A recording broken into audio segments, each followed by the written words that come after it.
el tema de lo que yo quería hablar aquí era sobre la inspiración. La inspiración, voy a hablar de mí, porque por ejemplo la forma en la que uno escribe, el lugar en el que uno escribe es importantísimo para la inspiración. O sea, hay gente que de repente puede escribir en McDonald's, yo qué sé, no sé lo que producirán, lo que escriben en McDonald's. Hay gente que tiene que escribir, de repente que escriben una libretita en una plaza, mirando a las personas. Bueno, yo lo hice cuando era más chico, tampoco producía cosas muy interesantes. Y después hay gente que necesita su entorno, su ecosistema para escribir. Uno fue Hemingway, que escribía, generalmente escribía parado, y el otro era Bukowski, que escribía en un pequeño antro lleno de mugre y olor a humedad. Incluso cuando él se va a vivir con Linda, con su mujer, no puede escribir en la mansión que habían comprado una mansión, vamos a empezar por ahí, ¿no? Cuando Bukowski se empieza a hacer famoso y empieza a tener dinero, Linda le dice, mirá, si la plata está quieta, acá hay que pagarle todo al fisco. Nos conviene comprar un BMW, una mansión, o sea, una casa grande. Y Bukowski dijo, oh, no pagarle esto, sorete, dale para adelante. Entonces compró una mansión toda prolijita, su BMW. Él seguía, el BMW estaba en el garaje, o sea, lo tenía para pagar menos impuestos, pero él seguía en su Volkswagen y para escribir necesitó adecuar un altillo de la casa, fuera de todo el lujo de la casa, y llenarlo de mugre y de humedad y que le salieran hongos en la pared. Porque esa era la manera en la cual se sentía más cómodo. Porque él se formó como escritor en un ambiente así, del boliche a su antro y de su antro al boliche, y a las carreras de caballo los domingos en el Volkswagen. Y esa era la vida de Bukowski y esa la mantuvo para no perder eh, el numen que lo inspiraba.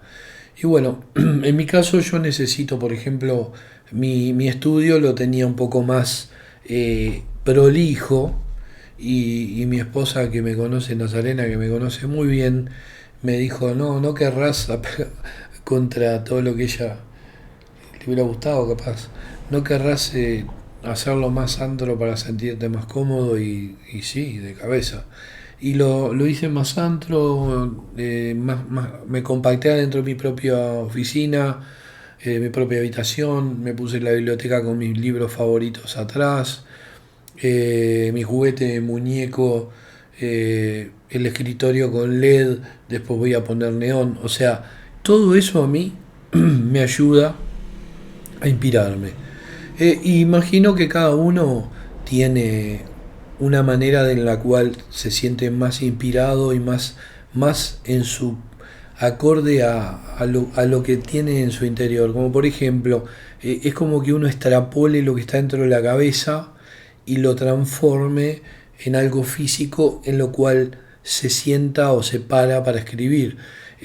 No le den bola al salame que dice, no, hay que levantarse hay que tener una estructura y escribir 8 horas por día. Es mentira.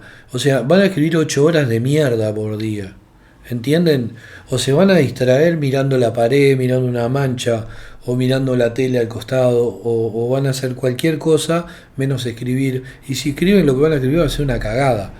Porque esa estructura la de un administrativo. Y lo sé porque trabajé décadas de administrativo. O sea, me levantaba a las 7 de la mañana, me hacía el café, me bañaba y me iba a la oficina. Y así, después salía de la oficina y me iba a hacer artes marciales, me iba a hacer Kyokushinkai a la academia de lunes a viernes. Y bueno, y hasta el sábado, y el sábado de noche me iba a comer, a cenar, generalmente la mayoría de veces solo, y después me iba a bailar. Y después el domingo me iba a la Rambla o me iba a la Fortaleza, a un monte o a las piedras a tomarme una petaca de vodka. Y eso era mi estructura, pero eso no era yo. O sea, yo era el tipo en el antro, en el tugurio, rodeado de libros, de olor a tinta, de tecnología cuando la tuve, porque primero tuve mi vieja Remington, escribía con ella, pero el ruido del tac, tac, tac, tac de la Remington a mí me inspiraba porque sabía que cada tag era una letra y varios tags eran una palabra y muchísimos tags eran una hoja y esa hoja decía muchas cosas de las que yo quería decir.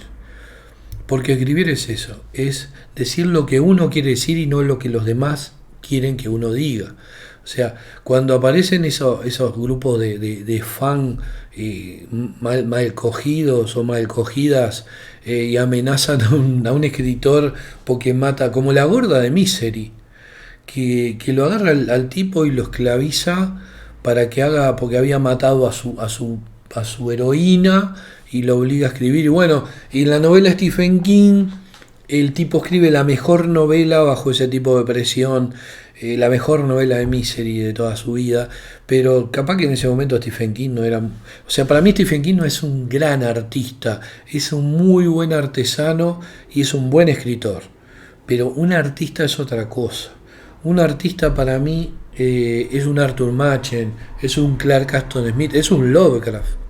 H.P. Lovecraft era un artista, era un Poe, aunque haya cosas de Poe que a mí no me gustan, cosas de su vida personal, lo cual nunca las voy a extrapolar a la obra, pero también la obra de Poe a mí me aburre un poco porque es un reflejo de una época que a mí la verdad no me llama la atención, todo ese miedo de los entierros prematuros que él transmite en su obra, de la muerte de sus esposas menores de edad, digo que no raya, sino que es abiertamente pedofilia, todo ese tipo de cosas, todo eso transmitido a la obra, a mí la verdad no me seduce, porque a mí me gusta, no me gusta el tipo que el ir más allá es ir un poquito hacia una tumba o sea, un fantasma recorriendo los corredores de la mansión.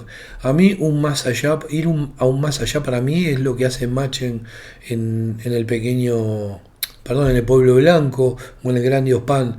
O sea, ir más allá es lo que hace Blackwood en el Wendigo, donde insinúa, los dos, Machen y Blackwood, o Hodgson, insinúan cosas que uno se quema la cabeza tratando de imaginarlas y le producen un montón de sensaciones. Ni hablar de Lovecraft, que dentro de todo Lovecraft, la diferencia que tiene un poco con ellos es que es más descriptivo en el tema de las cosas con las que uno se enfrenta.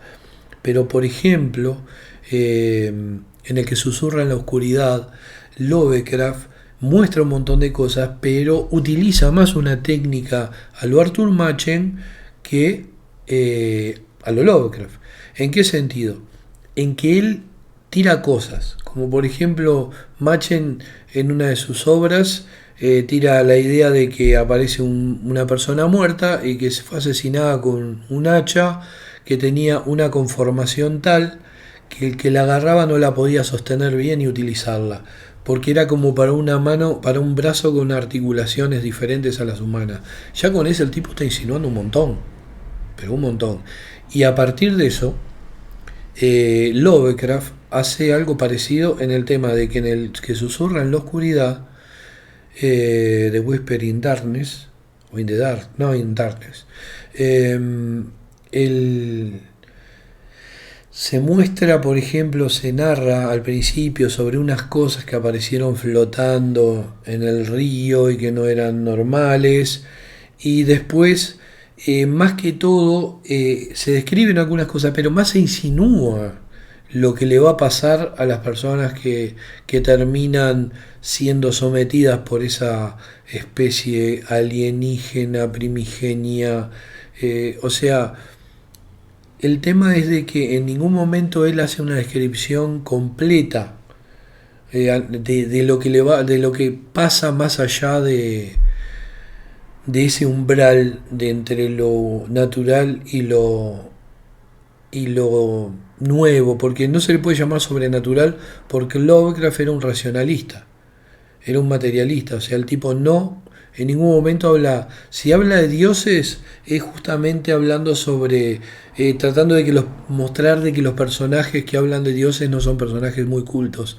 El culto siempre va a hablar de una especie alienígena o no humana, o sea, y en el caso de Lovecraft es así. Y por ejemplo, cuando él se pone más descriptivo, es en el, por ejemplo, la sombra fuera del espacio. Ahí sí, él describe lo que es estar dentro de una de esas entidades. Entonces ahí describe todo el entorno de esas entidades, que no es lo mismo de lo que pasa en la montaña de la locura, donde lo que van descubriendo, lo que descubren son los restos de lo que fue. O sea, pero volviendo a lo del principio, iba a hablar justamente sobre la inspiración y voy a hablarlo después, en otra parte de esto, sobre qué me inspira a mí para escribir y si los puedo ayudar, bueno, bien, y si no, chupa un huevo. O sea, esto lo hago en cierto aspecto porque tengo esa vocación de enseñar y considero que tengo el conocimiento suficiente a lo largo de los años y de haber leído mucho y de haber escrito un montón, al menos de contarles al que le interese o a mis lectores o de cómo hago yo proceso, cuáles son mis procesos creativos. Aquí voy a terminar. Solo le voy a comentar que posiblemente en el próximo video, si me acuerdo, capaz que sí, tengo que escuchar este para acordarme, voy a hablar sobre cómo me inspiré para escribir un Boeing 767 cayendo en giros lentos. Relato que pueden encontrar en la revista Mordedor. Síganos en nuestra página que es robertovalleto.com. Ahí pueden bajar la revista Mordedor. Y bueno, pero les voy a hablar en la próxima, ya les digo, de un Boeing 767 que es un relato que yo considero dentro de mi universo del onirismo pragmático, de mi técnica que llamo onirismo pragmático. La había dejado de mencionar, pero la voy a volver a mencionar, porque es una mezcla de diferentes sueños con una estructura, con una arquitectura en común. Iba a hacer con la mano, pero chau, chau. Me despido y en el próximo video nos vamos a ver. O al menos van a ver mi teclado, mi micrófono, y un muñequito o alguna cosa así. Bye.